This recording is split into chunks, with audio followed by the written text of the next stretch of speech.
there is great anticipation for this second chapter of Zootopia 2, Zootopia 2, and which arrives almost 10 years after the first movie. So I was wondering, what was the biggest challenge you faced in making the movie? Well, every single movie is a challenge. I think something that we try to do at Disney Animation is always raise the bar across the board. We're really lucky that we have 700 people that work on any number of these films.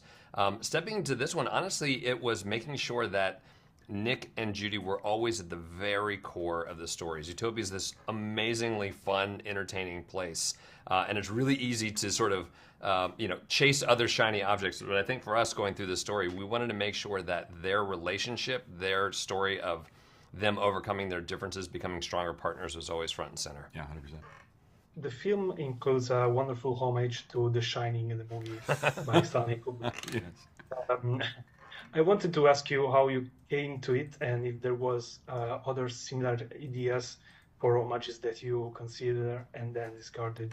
Well, it's funny. Yeah, we do put nods to our favorite films. Like we're all film nerds at Disney. We work with 700 film nerds, to be honest. And so when the idea to do parodies like this, when we have nods to The Godfather in the first one, or to horror films, very famous horror films like you're bringing up, our team gets very, very excited about that. As a matter of fact, the animator who animated one of those key scenes in that Shining tribute is the world's biggest Shining fan. And he actually went into the animation supervisor's office and said, I must be the one to animate this shot. And he did. And now he can be so proud of that for the rest of his life. Yeah, I honestly, I think that we were really lucky that most of the winks actually made it to the final film. Over the course of the 3 to 5 years it takes to make one of our movies, we are constantly reinventing for that entire time. And so there's a lot of ideas that come in and come out. I think the best ones always rise to the top and earn their way into the final version. Mm-hmm. Once again, Zootopia talks about community and coexistence. So I would like to ask you where you started when imagining the story and for the story for the sequel, and how you think this movie speaks to the world today. Oh, sure. Well, let me talk about where we started.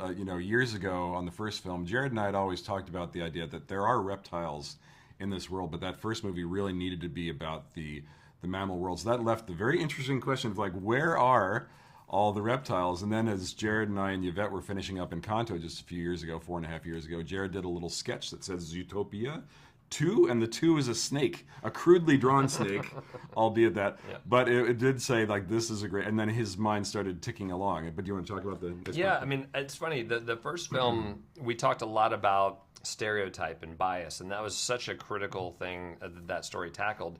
And we didn't want to tell the exact same story. We wanted to continue the conversation. I think that's something that audiences expect from the world of Zootopia, is that it holds up a mirror to human nature. It allows us to explore patterns that we get into, to learn from those things, but through this really fun, entertaining animal package. And so I think in this story, which again really focuses on Nick and Judy, they're very different animals. They see the world very differently, and they start to worry that that's a problem, and then ultimately realize actually that's their greatest strength. We wanted to talk about that, not just for their relationship, but for mammals and reptiles and everything beyond that. I think for us, that's a story that is important to tell today, but it's also a story that will be important to tell in 5 years, and 10 years, and 20 years ago. So I think it sort of speaks to human nature that this is something that we need to continue to work on. Yeah.